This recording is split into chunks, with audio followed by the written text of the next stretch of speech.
the biggest thing is cash flow, not even profit. But in this, it's important to understand that profit is not cash, profit is not revenue, revenue is not cash flow. There's a difference between those three things. So if you're making chairs, and you sell the chair, that is revenue, okay? And revenue is not your money. So don't now tell people, drinks on me tonight. It is not your money.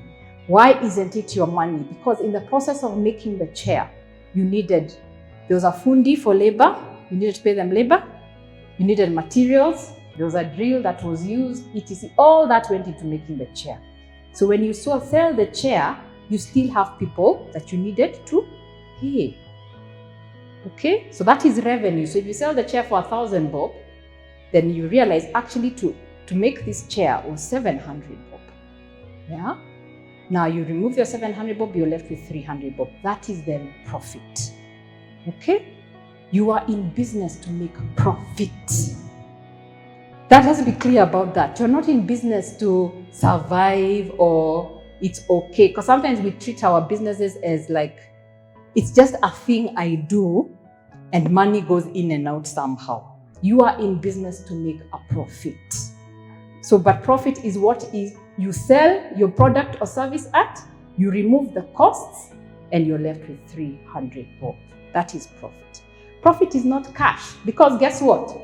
If the customer came and did woye to you, I'll pay you after 30 days. You have made a sale, but you have not received cash. And that is what causes the problems of what you're saying, working capital that he was talking about. And you have to start understanding, how do I bridge the work? I heard you, it's really how do I bridge the working capital? What is the best way to bridge the working capital? Do I demand deposits? And remember, your first point of working capital sometimes is your customer. Do I demand a 70% deposit, which at least enables me to cover the costs? All right. Now, before even we declare 300 bob profit, separation of paying yourself, who haven't you even factored in? You. You made the calls, you went out and got the client, because without you, this chair would never be sold. So, 100 bob is your salary. Then you go and sort yourself out. Without 100 bob, you don't interfere with the business. You live within your means. The means of your current business now is to pay you 100 bob. That is how you start paying yourself and separate. Within that 100 bob, go buy your friends drinks if you want to buy them drinks. Okay, but leave the business alone. It is separate from you. It needs that money to pay the fundis. Probably needs a profit so that you can do an advance order for wood for the next one coming. It needs that money. Okay, after a certain period of time, you can now say, okay, we made good profit for a couple of months or a year. I can take some of the profit out for myself and pay myself. Yeah, in between, you can also say, we have done a good month. Apart from my 100 bob salary, I can pay myself a bonus of 500 bob. That's how you pay yourself. But it is in a structured way. Because one day, you may want to sell this business. If you are not paying yourself, the investor will devalue your business. They'll say, because they'll be valuing your business on the basis of the 300 bob. Yeah, and then give it a multiple and then say your business is worth X. But then they'll be like, oh, you are not paying yourself?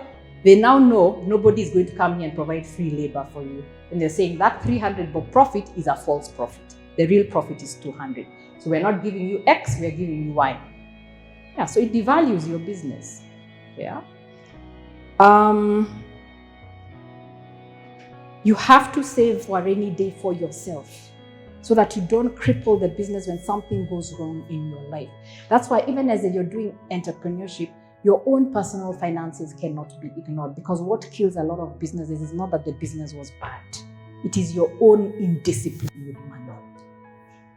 Yeah, it is your own indiscipline and getting excited. Yeah, I did or whatever, I have 1,000,000 shillings in the bank account.